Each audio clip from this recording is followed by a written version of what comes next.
July 2020 marks the 30th anniversary of the disappearance of Sarah McDermott from Cananook train station in Victoria, Australia. Casefile Presents, in conjunction with author Vicky Petratus, are working on a podcast series dedicated to finding Sarah. If you know something about Sarah's disappearance, or saw something, or found something that you think is important, please let us know. It is our greatest wish that someone knows something that will help find Sarah and give her family the answers they need. There is also a $1 million reward for information that leads to an arrest. The podcast is currently in development. Assist the ongoing efforts by visiting searchingforsarah.com.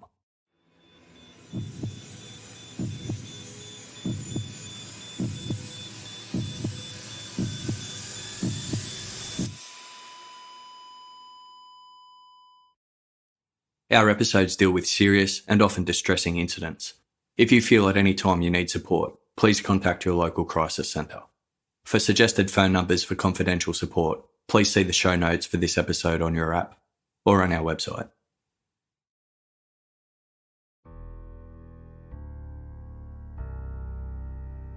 Southern Cross Station is the second busiest railway station in Melbourne, with more than 9 million passenger movements recorded between 2007 and 2008. As well as being served by the city's suburban train services, Southern Cross is the terminus for the state of Victoria's regional rail network. A shopping complex adjoins the station, and underneath is a coach terminal providing buses to interstate and regional destinations, as well as the Skybus shuttle service that travels to Melbourne's Tullamarine Airport. For security purposes, a number of closed-circuit television cameras are placed at strategic locations throughout. On Saturday, September 15, 2007, just after 10 a.m, an elderly Chinese couple were walking through Southern Cross Station when they noticed a female toddler standing alone near the escalator. She was of Asian appearance and looked to be around 3 years old. She had short dark hair cut in a bob and wore a red denim hooded jacket, an aqua-coloured vest with a red and pink diamond pattern, and bright pink corduroy pants. Thinking the toddler might have been lost, the couple approached and attempted to speak to her. When she didn't respond, they beckoned a Victoria Rail employee named Marino Mashuglu over to see if he could help. While trying to speak with the child, Marino patted her on the head and immediately noticed that her hair was very greasy, as though it hadn't been washed in some time. There was no sign of any frantic parents looking for their lost child, so Marino decided to summon police to the scene. Responding officers also attempted to communicate with the child, but she was either unwilling or unable to tell them her name. Noticing that the vest she was wearing was made by a popular children's clothing brand called Pumpkin Patch, they decided to nickname her Pumpkin until a proper identification could be made. The girl's clothing provided no real clue to her identity, as although the Pumpkin Patch brand was based in New Zealand, it was sold widely throughout Australia. Despite her unwashed hair, Pumpkin appeared to be a healthy, well-cared-for child who was appropriately dressed in clean clothing. The police took her into their care, hoping she was merely lost and her parents would soon come forward to claim her. When no one did, they scoured CCTV footage from Southern Cross Station and quickly realised that Pumpkin had been deliberately abandoned.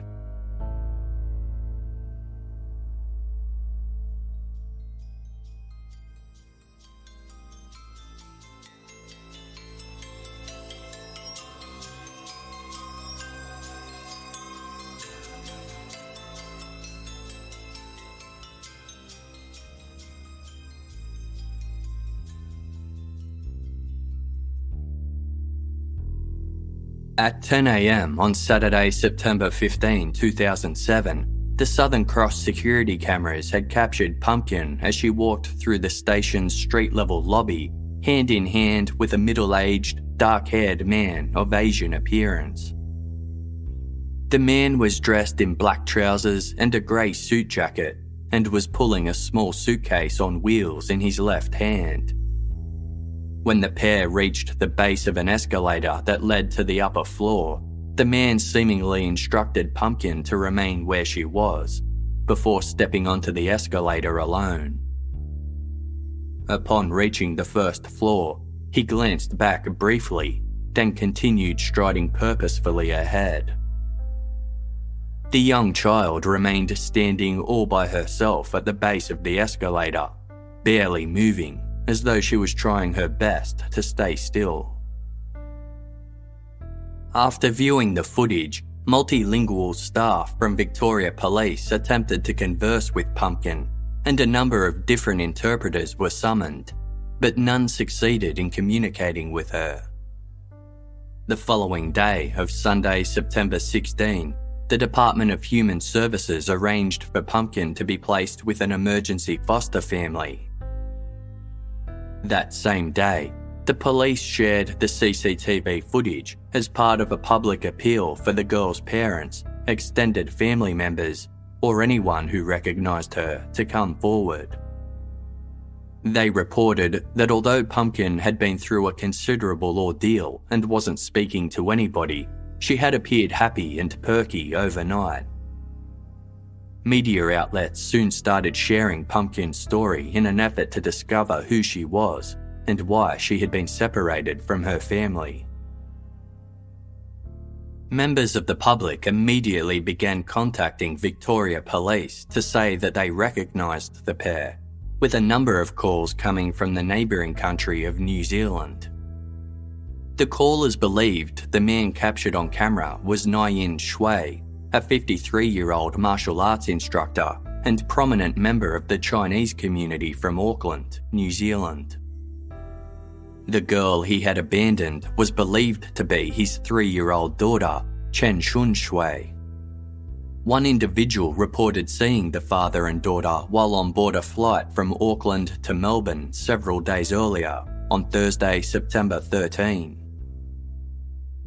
Police obtained the flight's passenger manifest and examined the list of individuals who had been on board. Based on this information, they confirmed that Pumpkin was in fact Chen Shun Shui, and the man was her father, Nai Shui. Further inquiries revealed that upon landing in Melbourne, Shui had told custom agents that he and his daughter were visiting the city for a holiday. However, later that evening, when they checked in at a hotel, Shui told the hotel's porter that he was permanently relocating to Melbourne. He had even inquired about the best area to live and where to purchase a car. The following morning of Friday, September 14, Shui had visited a travel agency in Melbourne's central business district and attempted to book a flight to the US city of Los Angeles that evening.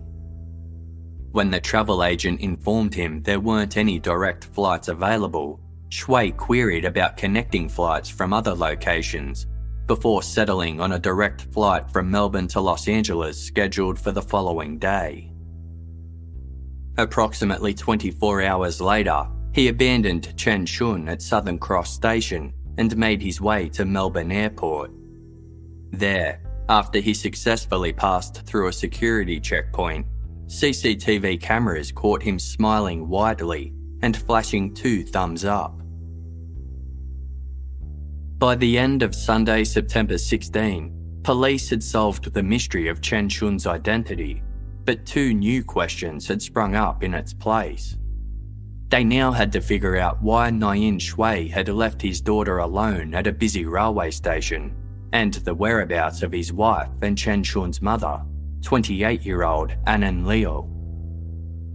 Based on the evidence uncovered so far, there was no indication she had travelled to Melbourne with her family.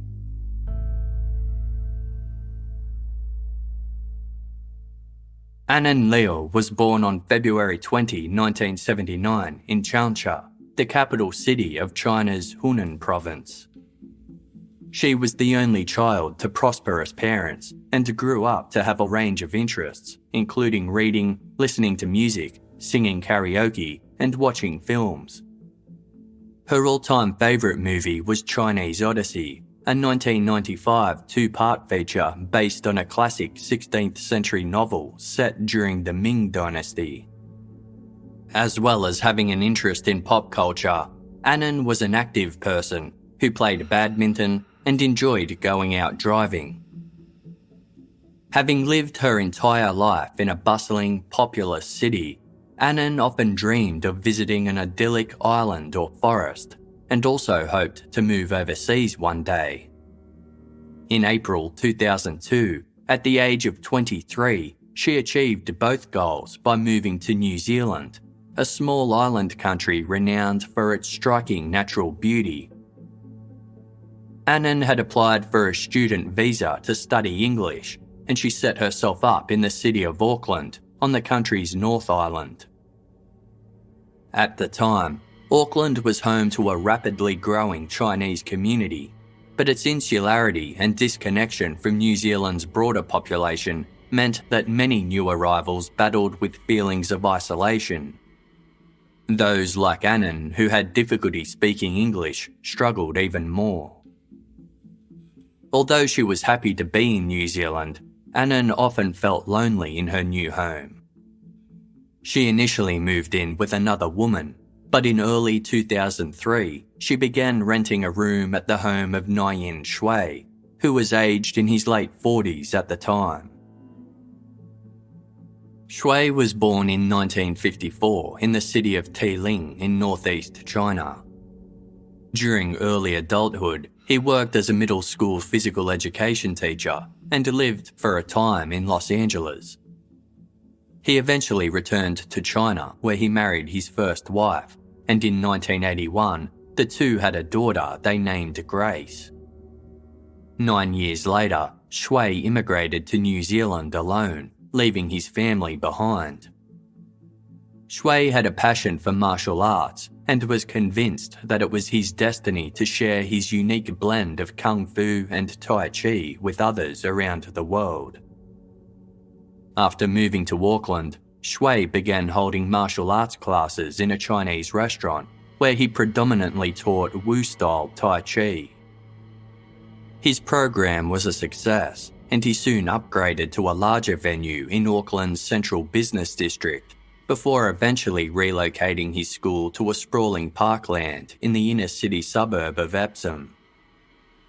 He told his students he had learned his martial arts skills from a man with a long white beard whom he had encountered when playing in the mountains as a child. The fairy tale-like story was eventually published in local Chinese language newspapers, drawing more students and increasing Shui's business. Within a few years of arriving in New Zealand, Shui obtained citizenship and became something of a local celebrity in Auckland's Chinese community. In 1998, he further enhanced his own mythos by self-publishing an autobiography titled The Pearl of Wu-style Taiji. In the book, Shui claimed to have been conceived by magic. Before he was born, his aging, childless mother allegedly went to a temple to pray for a son. While there, she had a vision in which an elderly man told her she would have a baby boy who would grow up to be a great and successful man. Shortly afterwards, she became pregnant. In early 2003, Shui took Anan into his home as a boarder on the condition that she clean the house in exchange for her room. Shortly into this arrangement, Anan confided that her student visa was due to expire. She wanted to stay in New Zealand but couldn't afford the tuition fees required to continue studying, and therefore wouldn't be able to renew her visa.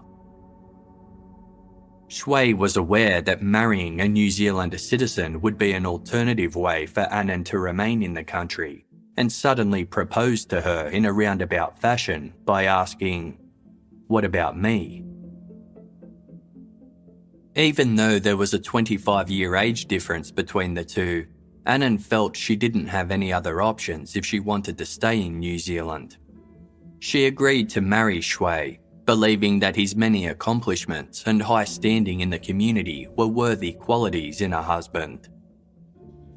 The pair began a romantic relationship, and on July 28, 2003, they were married at an Auckland registry office. On the day of their wedding, Anan was already 4 months pregnant with their first child. In September 2003, Anan applied for New Zealand residency. 3 months later, on December 22, she gave birth to Chen Shun. Shui was reportedly disappointed that the baby wasn't a boy, but Anan adored her, and the mother and daughter became inseparable. To those who knew Anan, it made no sense that she would stay in New Zealand while her husband took their daughter to a foreign country. On Monday, September 17, 2007, the day after Victoria Police confirmed Chen Shun's identity, she finally spoke her first words to authorities by asking for her mother. Victoria Police had been in touch with their counterparts in Auckland, who set about trying to contact Anan Liu. Her mobile phone was switched off, so they headed to the family's residence, a white weatherboard house on Keystone Avenue in the southwestern suburb of Mount Roskill. The police found no sign of Anan at the property, nor was her vehicle there, but Shui's Honda Rafaga sedan was parked out the front. Police also checked Anan's bank accounts and discovered there had been no activity since Monday, September 10, 2007. On Tuesday, September 18, investigators publicly urged Shui to contact law enforcement. They confirmed they were working to track him down with the International Criminal Police Organisation, better known as Interpol, and openly labelled his fleeing with Chen Shun as a kidnapping. That same day, police found Anan's car parked at Auckland's International Airport, though they were certain she hadn't left the country. CCTV cameras at the airport had captured Shui and Chen Shun checking in and proceeding through customs, but there was no evidence to indicate that Anan had ever been there. The police returned to the family's Mount Roskill home and cordoned it off in anticipation of a forensic examination. At 9 o'clock that night, a search warrant was issued for the property and for Shui's vehicle. Investigators examined the residence more closely, but found nothing of note. Shui's car was towed to a secure location and given a preliminary examination, but nothing of interest was found. A more thorough search was scheduled for the following day. On Wednesday, September 19, additional police officers in Auckland were briefed on the case, and at 1 p.m, an extensive forensic search of Shui's Honda Rafaga commenced. Once investigators gained access to the car, they opened its boot and immediately made a shocking discovery. Inside was the body of a young woman of Chinese ethnicity, covered with a dressing gown. Beneath the gown, the woman was naked except for a pair of gloves. A yellow necktie was wrapped around her throat, and red women's underwear and a jacket were found lying next to her body. Inside one of the jacket's pockets were 2 men's rings, one of which was a wedding band. The body was positively identified as Anan Liu, and an autopsy was carried out the following morning. It was determined that Anan had been strangled to death with the yellow tie, most likely as the killer stood behind her. She had been wearing a pendant around her neck, which had compounded the strangulation. At approximately 3 o'clock that afternoon, the police publicly confirmed that Anan's body had been found. They withheld the cause of her death, but noted it had occurred following a violent incident, and that Anan's husband, Nyin Shui, was the prime suspect. As the police had taken 2 days to discover Anan's body, which had been inside her husband's car parked outside their home, some criticised the Auckland police for what they perceived as an unnecessarily slow response. A former high-ranking officer told the media the delay was, quote, absolutely appalling, and noted it was possible that Anan may have still been alive when she was first placed in the car's boot. While New Zealand's Police Commissioner Howard Broad admitted that the officers didn't initially believe the car to be of any importance, the Auckland Police defended their actions. Detective Senior Sergeant Simon Scott, who was heading the case, clarified that the delay was due to having to wait for the proper search warrant. He explained, quote, "We haven't had the keys for that vehicle. It's just not a matter of breaking the windows and getting in. These things don't take minutes. They could take days or weeks." Many of the family's acquaintances told investigators that Anan and Shui had appeared content and well-adjusted. They described Anan as a kind but quiet person who embraced motherhood and helped her husband by driving him to and from work each day. However, others had their doubts about the couple's relationship. A friend of Shui's told investigators he suspected the marriage wasn't based on love, but was rather transactional in nature. Shui had been attracted to Anan's youth and beauty, while she had seen him as a means to stay in New Zealand. Shui's friend believed that the significant age difference between the couple ensured marital problems were inevitable.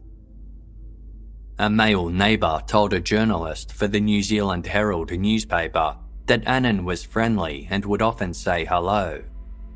In contrast, Shui didn't speak to his neighbours and appeared, quote, a bit kooky, often collecting the mail dressed only in his underwear. It was also revealed that during a trip to China to visit her family with Chen Shun, Anan had an intrauterine contraceptive device inserted to prevent any future pregnancies. Once she obtained New Zealand residency in December 2005, she refused to continue sharing a bed with Shui. It also came to light that in March 2006, a film student and martial arts enthusiast named Xia Hung had made a 9-minute documentary about Shui titled Kung Fu Father. It was supervised by a filmmaker named Tony Wright, and portions of the documentary were filmed in Shui and Anan's home. Tony told journalists that during filming, he had observed that the walls of the home were decorated with large posters of Shui demonstrating martial arts poses, rather than with family photographs. A translator had been present on set who communicated to Tony that Shui didn't want him to speak to his wife. Overall, Tony told journalists that he felt the couple's relationship was one in which, quote, he talked and she listened. Throughout filming, Shui boasted about his career and claimed to be revered by 40,000 martial arts enthusiasts who were predominantly based in the United States. At one point, he broke down when discussing his daughter from his first marriage, Grace.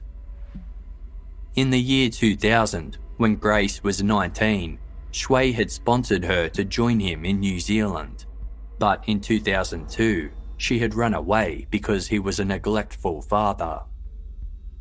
Addressing Grace directly, Shui stated to the camera, "I lost you. I feel such guilt. I put my career first. I was selfish. Daughter, please come back. Give me a chance to remedy those things that Papa did wrong." Explaining that he wanted to be a better father to Chen Shun, he stated, My role now is to give this baby more father's love. Filmmaker Tony Wright told the press that he believed Shui's tears were false and that the scene had been a hollow performance. Despite Shui's standing as one of New Zealand's premier martial arts experts, his reputation had been unravelling for some time. In the early 2000s, a group from Auckland's Chinese community had visited a martial arts association in Beijing, where Shui claimed to have trained to become a Tai Chi master. However, the association revealed this was a lie. Shui had also created discord in Los Angeles, where he had lived briefly before immigrating to New Zealand. According to the owner of the Tai Chi Academy of Los Angeles, Shui had been ostracised by the city's Chinese community after he launched scathing attacks on other Tai Chi teachers from around the world. It was also revealed that he had lied about his qualifications. It was around the same time that Shui's professional reputation was being questioned that his relationship with Anan became increasingly controlling. People outside their marriage noticed signs of domestic violence, with one of Shui's students observing that he often ordered Anan out of the room when he had guests. On 2 occasions, the student also noticed that Anan's face was bruised and grazed.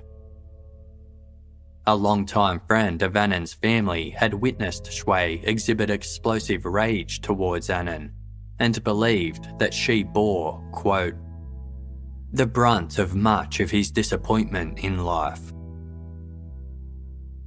On September 20, 2006, 1 year before Chen Shun was abandoned at Southern Cross Station, Shui had committed a particularly violent attack against Anan. The couple were arguing about money when Shui suddenly threw a telephone at Anan, who was holding Chen Shun at the time. Anan attempted to shield her daughter from the phone, but it wound up striking the toddler in the head, leaving a small cut and swelling. Shui then ran towards Anan, who was still holding Chen Shun, and punched her several times in the head. He then held a 30cm long knife to her stomach and stated, quote, I treat you good and you don't treat me very well. I love you, but you don't love me. I am going to kill you. Anan begged for her life and threw money at Shui in an attempt to placate him before fleeing the house with Chen Shun. She reported the assault to the police, and a government agency called Child, Youth and Family became involved. On September 29, 2006, a temporary protection order was issued against Shui, and a permanent protection order was finalised 3 months later. This order gave Anan full custody of Chen Shun and stipulated that Shui was only permitted to see his daughter if Anan initiated contact. He was also required to complete a course to help him stop his violent behaviour. Anan and Chen Shun sought safety at a women's refuge, where they stayed for around 1 month. Another woman who had been at the refuge recalled how Anan had arrived blackened and bruised, with nowhere else to go. Shui frequently flouted the protection order by driving near the refuge and attempting to contact Anan. She grew so fearful of her husband that she brought a scheduled trip to China forward by 3 weeks. She even contacted the airline to request they not reveal her plans to Shui. 2 days later, Shui had called the airline demanding to know Anan's flight details, but failed to obtain them. Anan and Chen Shun stayed in China for 3 months. The two had previously visited family there on several occasions, but Shui had never joined them. He was only 1 year younger than Anan's mother, which was considered shameful. Being a private and reserved person, Anan didn't confide in her relatives about the abuse she was suffering. On February 26, 2007, she and Chen Shun returned to New Zealand and resumed occasional contact with Shui. Shui was eager to improve his reputation after rumours had spread about his martial arts career, and in early 2007, he acquired ownership of a Chinese-language newspaper called Chinese Times. Anan was a talented writer, and Shui offered her a role as a reporter, with some acquaintances speculating that he used the publication to lure Anan back into his life. Shui attempted to restyle himself as an important media figure in Auckland's Chinese community, but his newspaper struggled to generate income and wasn't particularly successful. He prioritised advertising revenue over quality journalism and continually lowered the cost of placing ads in his paper in order to attract more clients. On June 20, 2007, 9 months after the attack on his family, Shui finally fronted the family violence court in Auckland. He pleaded guilty to charges of assault against Anan and Chen Shun and to using threatening words against Anan. The probation service recommended that Shui be jailed, but Judge Phil Recordon ordered a 1-year suspended sentence instead, thus releasing Shui back home. Anan and Chen Shun were provided with no further protections or support. Later that month, Anan and Chen Shun flew to New Zealand's capital city of Wellington, located 642 kilometres south of Auckland. While Anan's reasons for doing so aren't entirely known, it has been speculated that she was attempting to escape her husband. Once in Wellington, the mother and daughter boarded at the home of a truck driver named Wei Hong Song. Feeling miserable and isolated, Anan began keeping a blog as a way to express her feelings. The first entry was dated July 12, 2007 and was written in Mandarin. An excerpt read, "Can't find someone to love and can't find someone to love me. What meaning is there to go on living? To live is to continue suffering." Eager to find love, Anan signed up to several dating websites. In her profiles, she stated she was seeking friendship and true love in what she called a hard, uncontrollable, and lonely life. She soon commenced a 2-month fling with a 39-year-old married artist whose wife was away. On August 18, 2007, the relationship ended when the man's wife returned. Anan later wrote about her heartbreak on her blog, saying, "I have to escape from this love because if I can't get the whole thing, I'd rather have nothing. It's really painful for me. I cried. But there is a kind of love called letting go forever. I don't want to hurt another innocent. That's why I'd rather hurt myself." At one point, Shui arrived in Wellington unannounced, having pursued his wife and daughter all the way from Auckland. Armed with a torch and a small axe, he broke into the house they were staying at. Anan and Chen Shun weren't home at the time, but the owner, Wei Hong Song, was. Wei Hong grabbed a gun and managed to chase Shui from his home. Later, Shui told a friend that he had intended to force Anan back to Auckland and that she was lucky he hadn't found her, as he might have killed her if he did. Fearing Shui would be able to find her and Chen Shun wherever they went, Anan thought it might be safer if they simply all lived under the same roof. In August 2007, 1 month before her body was recovered, she decided to return to Auckland to resume living with Shui.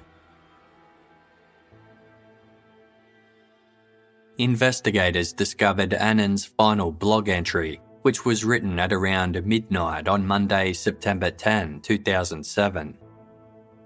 It read, "Living in this world, a lot of the time we live in difficulty and loneliness. If the conclusion of happiness must always be pain, I would rather I am lonely and helpless. If a happy start has to end with pain, I rather I never had happiness. Therefore, I won't need to remember those happy moments and those painful experiences." Investigators pieced together Anan's last known movements and discovered that her neighbours recalled last seeing her between 4 and 5 p.m. on Tuesday, September 11. At 6:45 that same evening, she was witnessed buying groceries at a nearby supermarket, marking the final time anyone outside of her family saw her alive. The following day of Wednesday, September 12, Shui's newspaper, Chinese Times, was scheduled to run an edition, but Shui made excuses to his employees as to why they couldn't publish. That same day, he ate lunch at a restaurant called Duck, where owner Raymond Tang noted that Shui appeared calm throughout his meal. Anan's mother, Anan Liu, had been calling her daughter's mobile phone since the day prior, but with no response. At some point during Wednesday, Shui finally answered. He explained that Anan and Chen Shun had gone to Wellington and would be back on Sunday, September 16. Just before 9 a.m. on Thursday, September 13, Shui left his house with Chen Shun and drove Anan's car approximately 10 kilometres northwest to the Henderson police station. There, his passport and a ceremonial Tai Chi sword were being held pending the outcome of his assault charges. As Shui had since been given a suspended sentence, he was able to reclaim these possessions. At 11 a.m, Shui visited a travel agency and purchased a return flight to Melbourne for himself. He then withdrew $6,445 in cash and emptied his safety deposit box. Once again, he ate lunch at Duck before returning to the travel agency and purchasing a return flight to Melbourne for Chen Shun. That afternoon, Shui drove himself and Chen Shun to Auckland's International Airport in Anan's car. Investigators obtained CCTV footage which had captured the father and daughter as they checked in and went through customs. They had arrived in Melbourne at 7:40 p.m. on Thursday, September 13, more than 48 hours after Anan was last seen alive. At the time, the protection order issued against Shui was still in place, meaning he wasn't permitted to have custody of Chen Shun. According to the officer in charge of Auckland Airport, Inspector Richard Middleton, a stringent system was in place to prevent an individual involved in a court custody order from leaving the country with a child.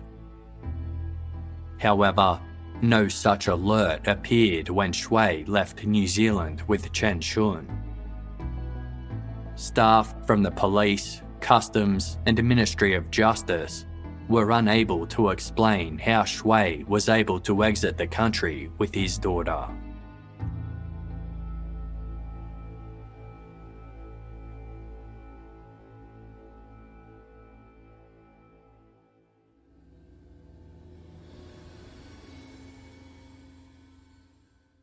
When you're selling online, getting a lot of orders out quickly can be tough. How do you keep track of who gets what? Which shipping carrier should you use? Are you getting the best rates?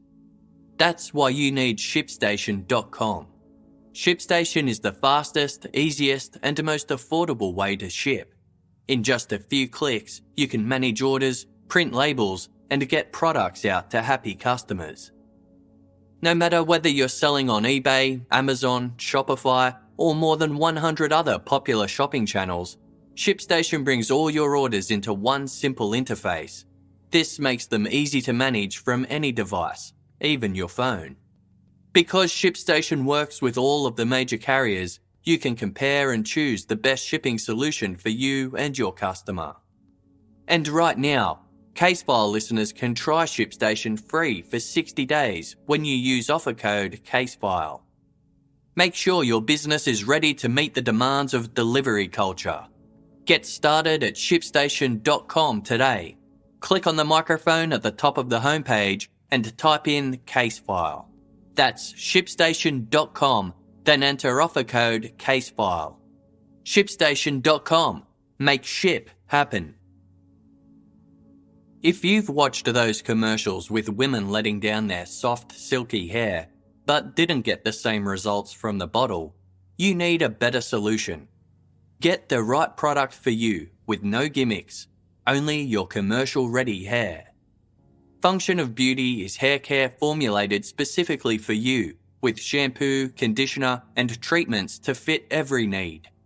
Function of Beauty has over 54 trillion possible ingredient combinations to make sure your formula is as unique as you.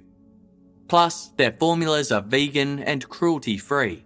They never use sulfates, parabens, or any other harmful ingredients. Casefile writer Erin took the Function of Beauty online quiz, then chose the shampoo and conditioner set recommended for her hair type. The process was fun and easy, and the products arrived with a helpful pamphlet explaining how to achieve her hair goals. So what are you waiting for?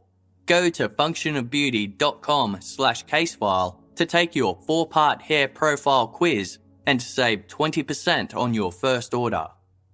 Go to functionofbeauty.com/casefile for 20% off and to let them know you heard about it from our show. That's functionofbeauty.com/casefile. Have you ever wanted to visit another country but didn't want to feel like an outsider because you couldn't speak the language? Babbel is here to help you fix that. Babbel is designed to get you speaking a new language within weeks. It offers over 14 different languages to learn, including Spanish, Indonesian, French, Italian, and German. Babbel has been lovingly created by over 100 language experts and teaches real-life conversations through the use of interactive dialogue. This teaching method has been proven to be effective by multiple studies, and it gives you the confidence to speak your chosen language in real life. Casefile researcher Holly is well on her way to learning Latin American Spanish with quick and easy 15-minute lessons customized for her learning needs. Holly had previously taken some Spanish lessons, but is finding Babbel helpful in expanding her vocabulary. If you're a complete beginner, that's okay too. Babbel can be used for any skill level. Try Babbel today. Just go to babbel.co.uk or download the app for free. That's Babbel, BABBEL.co.uk, or download the app to try for free. Babbel, learn a new language and make it your own. 30 million women experience hair loss, but because it's not openly talked about, going through it yourself can feel lonely and frustrating. Nutrafol is a supplement formulated with potent botanicals to help you grow strong hair, and it's physician formulated to be 100% drug-free. Nutrafol is clinically shown to improve hair growth and thickness in 3 to 6 months. When you subscribe, you'll receive monthly deliveries so you never miss a dose. Shipping is free and you can pause or cancel anytime. Casefile's web and graphic designer Paulina took Nutrafol's quick and easy online hair wellness quiz and received a 3-month supply of Nutrafol recommended for her needs. She started taking Nutrafol daily and can't wait to share the results with us. You can grow thicker, healthier hair and support our show by going to Nutrafol.com and using promo code CASEFILE to get 20% off. This is their best offer available anywhere. Plus, free shipping on every order. Get 20% off at Nutrafol.com, promo code CASEFILE. Their best offer anywhere, 20% off at Nutrafol.com, spelled Nutrafol.com, promo code CASEFILE. For hair as strong as you are.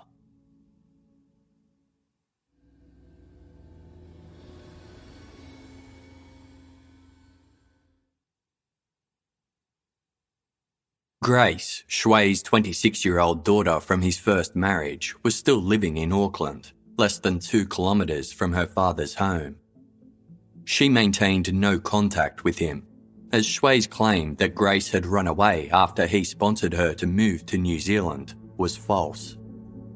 The truth was that 2 months after her arrival, Shui had travelled to Los Angeles, leaving the then 19-year-old alone to fend for herself in a foreign country where she couldn't speak the language. Grace had begged her father for financial support, but he had refused. To get by, she managed to find work in fast food restaurants before eventually meeting a New Zealander named Shane and completing a financial degree at the University of Auckland. She and Shane then married and had a baby boy. In July of 2007, Grace and Shane had seen Shui at a local restaurant but promptly left without speaking to him. It wasn't until she saw the news reports that her father was wanted on suspicion of murdering his wife and abandoning his young child that Grace even knew she had a half-sister. Feeling heartbroken by this news, she issued a public plea asking for her father to return to New Zealand. She told reporters that Shui could be kind when things were going well, but that, quote, difficult times reveal the character of the person, and Shui is somebody that you don't want to upset.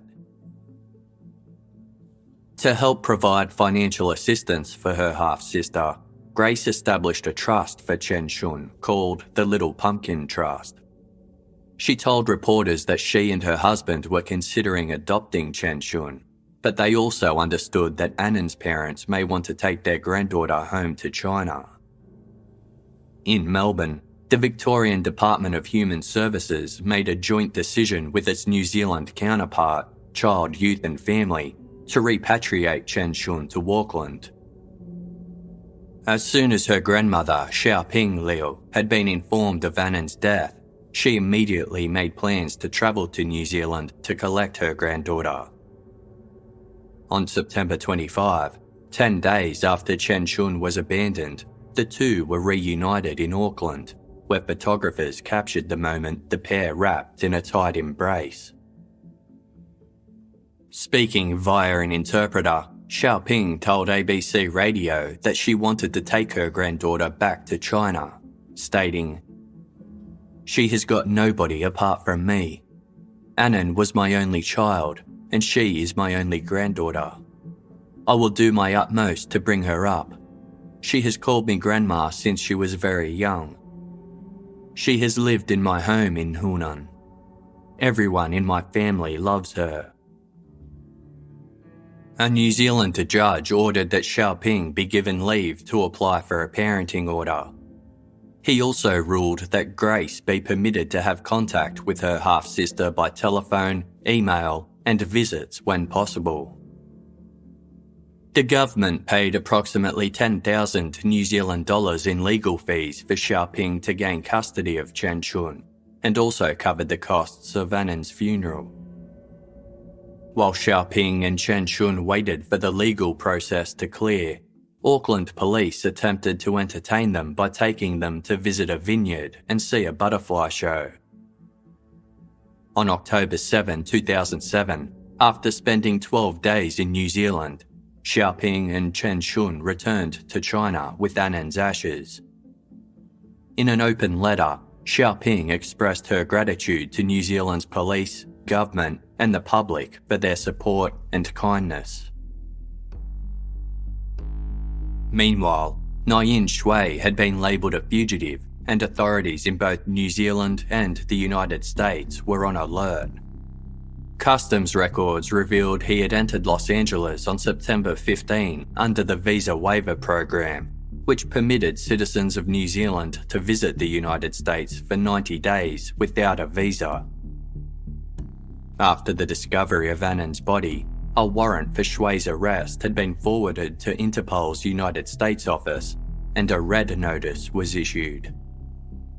A task force was formed that included the US Marshals Service, the Federal Bureau of Investigation, immigration officers, the Los Angeles Police Department, and New Zealand Police. Investigators soon discovered that upon Shui's arrival to the United States, he had briefly stayed at a cheap motel in Los Angeles' Chinatown district, but after that, the trail went cold. On September 25, the US Marshals Service published a wanted poster with Shui's details that appealed to the American public to report any information regarding his whereabouts. The poster indicated that Shui was 53 years old with black hair and brown eyes, standing at 5 feet 7 inches tall and weighing 200 pounds. It was warned that he should be considered armed and dangerous and could be hiding anywhere in the country. A reward of $10,000 was also offered by the New Zealand Police for information leading to an arrest. A press conference was held at the US Marshals Command Centre in Los Angeles, with journalists from New Zealand, Australia, and Chinese American newspapers in attendance, as well as news crews from LA television stations. By this time, Shui had been on the run for 10 days. US Marshal and Commander of the Regional Task Force, Tom Hessian, told those assembled that there was nothing to indicate that Shui had left Los Angeles. He stated, quote, "He's in our country, we want to get him, and we're going to send him back to New Zealand." One journalist asked why the Interpol red notice had been issued only after Anan's body was identified, which was 4 days after Shui had fled to Los Angeles. New Zealand's police liaison officer, Superintendent Neville Matthews, responded, "What I can say to you is it was expedited extremely quickly, much more quickly than we have done in the past." When the journalist continued to probe, Chief Hessian asked, "Frankly, sir, are you just trying to bash the officers?" Chief Hessian said he was confident that the US authorities would capture Shui. He cautioned civilians against taking matters into their own hands if they spotted the fugitive, stating, quote, "We do not know his state of mind. We do not know whether he is extremely violent or whether he has armed himself in some way. I don't want to see anybody get hurt."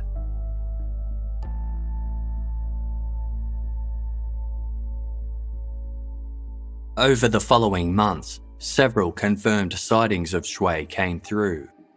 In October 2007, he was spotted in the Texas city of Houston driving a 1996 blue Ford Thunderbird with Texas license plates. Investigators were unable to locate him, but they told reporters they believed he may have been living in Texas for approximately 1 month. The following month, a segment about the case was broadcast on the television program America's Most Wanted, which prompted more tip-offs. 2 months later, on January 23, 2008, Shui was sighted driving the same Ford Thunderbird, this time in the Mississippi city of Biloxi, approximately 414 miles east of Houston. Despite these sightings, Shui continued to evade authorities. In February 2008, 400 miles northeast of Biloxi, in the Georgia city of Chambly, a group of 6 Chinese Americans befriended a newcomer who was looking to settle down locally. The man had introduced himself as Mr. Tang, a masseur who was eager to set up a massage business nearby. He was sharing a room with one of the individuals, a man named Gyson Wu. Gyson liked Mr. Tang as he appeared to be friendly, although he often talked and cried throughout the night. On Saturday, February 23, Mr. Tang offered to show his new group of friends some kung fu poses, and one that he demonstrated caught their attention. A photograph of a man performing the same pose had recently been published in the American Chinese newspaper World Journal, alongside an article about fugitive Nayin Shui. The group suddenly realised that Mr. Tang bore a striking resemblance to the wanted man, the only difference being that he appeared to have recently had a haircut. Adding to their suspicions was the fact that Mr. Tang had recently changed the licence plates on his car from Texas tags to New York ones, despite not ever leaving the state of Georgia. Realising that Mr. Tang was in fact Nayin Shui, the group called the local police station and attempted to explain the matter. However, as they spoke little English, the officers were unable to understand them. After multiple failed efforts to report Shui, the group concocted a plan to capture the fugitive themselves. They initially considered luring him to a restaurant under the pretense of sharing a meal, but concluded that inviting him to a private residence would be better. The group told Shui they were having a party on Thursday, February 28, and then started planning how to take down the martial arts expert. When the day arrived, Shui entered the apartment, unaware of what was about to take place. One of the men was a skilled footballer, and he swiftly kicked Shui, while the remaining 5 friends tackled him to the ground. Shui struggled violently and attempted to strike his attackers with his elbow, but they managed to remove Shui's pants and used them to hogtie his legs and arms together. The 5 men of the group sat on Shui, while the one woman, Ms. Chen, called the police. When officers arrived at the scene, the group showed them the newspaper article about Nayin Shui and relinquished their hold on him. Although Shui was having some trouble breathing, he was otherwise unharmed. The attending officers searched the restrained suspect and discovered his New Zealand driver's license, as well as $6,500 in cash. He was promptly placed under arrest and taken into custody at the Chambly police station. In a subsequent press conference, Chief of Chambly Police Mark Johnson told the media that although Shui was somewhat dirty and smelly, he appeared to be in good health. Chief Johnson added, quote, "It's not a pretty picture for the martial arts expert. He ended up with his pants around his ankles and tied up."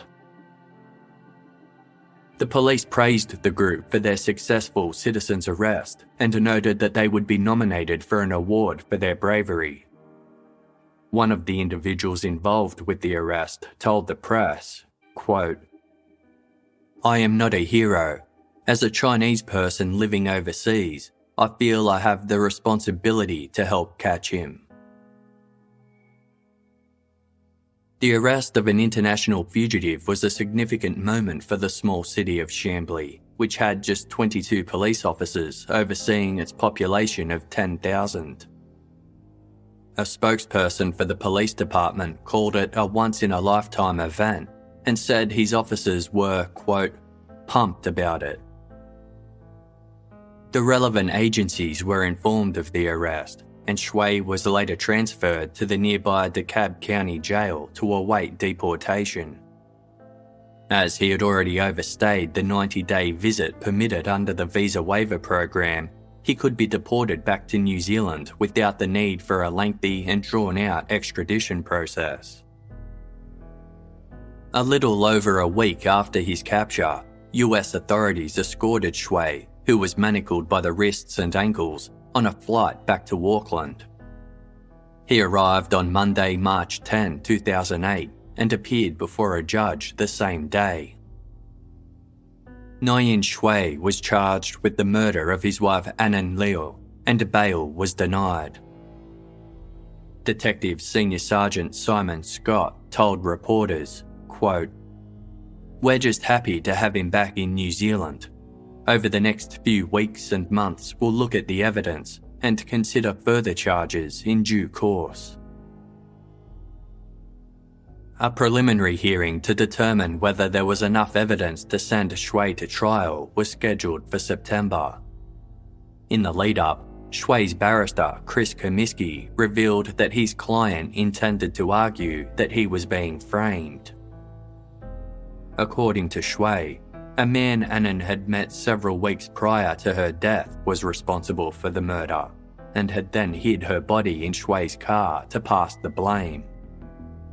Upon learning of the man's plot, Shui had panicked and fled the country with Chen Shun. Mr. Comiskey stated that he would be hiring a private investigator to track down the individual for questioning. On September 3, 2008, Shui's preliminary hearing began in Auckland's District Court. The prosecution presented evidence that after a series of steadily escalating violent incidents, Anan had died of ligature strangulation at the hands of her husband. Shui openly wept as the pathologist detailed how Anan's body had been found in the boot of Shui's car with a yellow tie wrapped around her neck. 6 other witnesses also gave evidence, but due to strict restrictions regarding media coverage of the hearing, their testimonies were not made public. After 2 days, the 2 justices of the peace presiding over the hearing determined there was enough evidence to send Nguyen Shui to trial for the death of his wife. He was ordered to remain in custody until his trial in Auckland's High Court.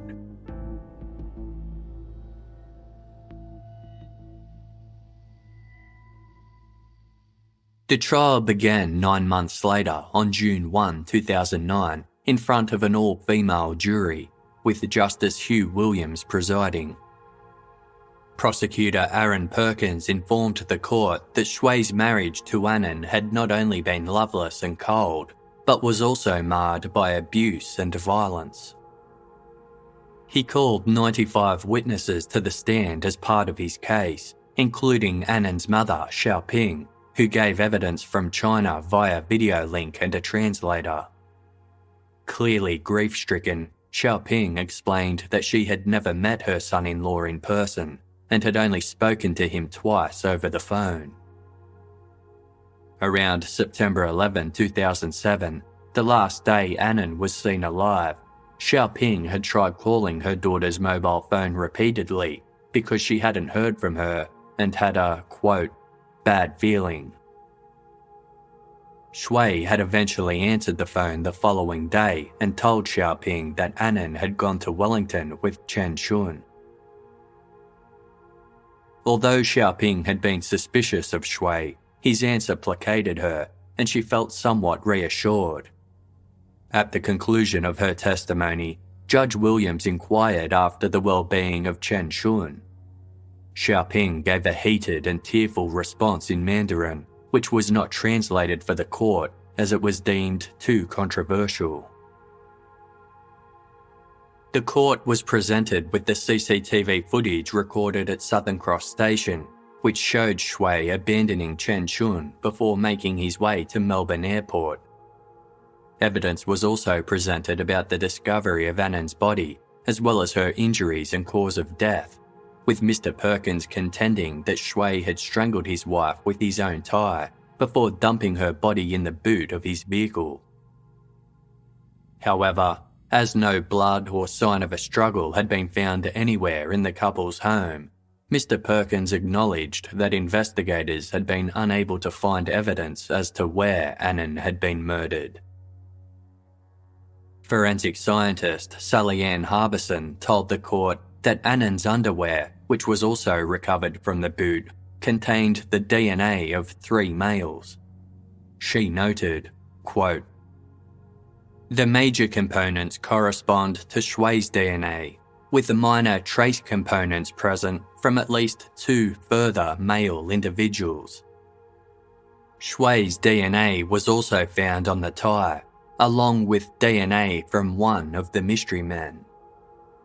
Ms. Harbison confirmed that DNA could survive a washing machine cycle, but clarified that, quote, "It is unusual and it would be surprising to find so many contributors." Once again, the defence presented Shui's claims that another man was responsible for Anan's death, which they argued was the result of, quote, "rough sex gone wrong." Shui's barrister Chris Comiskey told the court that Anan had developed feelings for Wei Hong Sung, the truck driver she had boarded with in Wellington after escaping the violence in her home. To support his case, Mr. Comiskey read aloud from an online conversation Anan had with a friend. In it, Anan said she'd never been interested in sex prior to meeting Wei Hong Sung, but she had developed a crush on him that made her feel, quote, "sexually ferocious, like a wolf." Wei Hong testified that he and Anan never had a sexual relationship. Regardless, Mr. Comiskey used the ambiguity of Anan's message to support Shui's defence that Anan had died as a result of erotic asphyxiation, a type of sexual activity that involves cutting off an individual's air supply. Mr. Comiskey asked pathologist Timothy Kohlmeyer whether it was possible that Anan's death had been an accident. Mr. Kohlmeyer initially stated he couldn't answer that question, but then remarked, "If an answer is required, I can only say it's possible." Nguyen Shui listened intently to the entirety of the trial via a translator, but did not take the stand to testify in his own defence. On Friday, June 29, more than 4 weeks after the trial had commenced, the jury retired to consider their verdict. They deliberated for a day before returning to court around midday on Saturday, June 30, finding Nguyen Shui guilty of murdering Anan Liu. When the verdict was read aloud, Shui raised a fist in the air and cried out, "Unfair! I'm innocent! I'm innocent!" He was restrained by guards, but continued his outburst by repeatedly shouting, "Unfair! Unfair! Really unfair!" He struggled as 2 security guards escorted him from the courtroom. Sentencing took place a month later on July 31, 2009, with Shui remaining subdued throughout the proceedings. Judge Williams noted that Shui was only able to concoct his defence that another man was responsible for Anan's murder because the prosecution was required to disclose the information about the DNA fragments from 2 unknown males being recovered from Anan's underwear and the tie around her neck. However, Judge Williams clarified that the amount of Shui's DNA found on those items far outweighed the smaller traces belonging to the 2 unknown persons. Judge Williams continued, quote, "The jury must have regarded as literally incredible the suggestion that it was a mere coincidence that your wife died at about the time you made very considerable efforts to leave, first New Zealand and then Australia, with as much money as possible, as quickly as possible. The pointers to your having murdered your wife, though circumstantial, were very significant indeed. The pointers towards another man or men having murdered her were slight." Judge Williams said he had taken into account a number of aggravating factors, including Shui's previous history of violence and death threats against Anan, his efforts to evade detection by fleeing overseas, and the cruelty of the murder itself. Quote, "Anan was killed by strangulation. Everyone has choked on occasions and knows how frightening it is to be unable to breathe, even for only a few seconds. Here, you subjected your wife to about 45 seconds of what must have been excruciating terror whilst you were garroting her until she lost consciousness. And your determination to kill her was such, you continued to apply pressure to the tie, for about another 2 to 3 minutes to ensure she died. Judge Williams also noted Shui's cruelty in abandoning his young daughter in a foreign country, but acknowledged this wouldn't impact sentencing as it wasn't included in the charges against him. He sentenced Shui to life in prison, the mandatory sentence for murder in New Zealand, but with a minimum of just 12 years before he would be eligible for parole. Shui was removed to serve his sentence at Rimataka Prison in Upper Hutt, 650 kilometres south of Auckland. Outside court, Shui's barrister Chris Comiskey told the media that his client maintained his innocence and would soon be lodging an appeal. He added that Shui was sorry for abandoning Chen Shun, stating, "He regrets that, and he will regret that all of his life."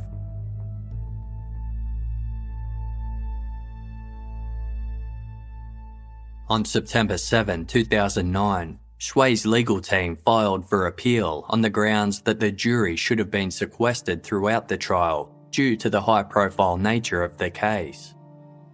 A provisional appeal date was scheduled for May 4, 2011, but on April 29, just 5 days before the hearing was set to commence, Shui's legal team filed papers abandoning the appeal for unreported reasons. Despite this, Shui continued to insist upon his innocence. New Zealand's Corrections Department received multiple requests from Chinese language newspaper, the New Zealand Chinese Herald, to interview Shui, but these requests were consistently denied on the grounds that any interview would likely have a negative impact on Anan's family. Regardless, in 2010, a reporter informed the Corrections Department that the publication had received a 10-page document authored by Shui. 2 years later, in 2012, a book based on this document was published by the New Zealand Chinese Herald, titled, "I Was Not the Murderer."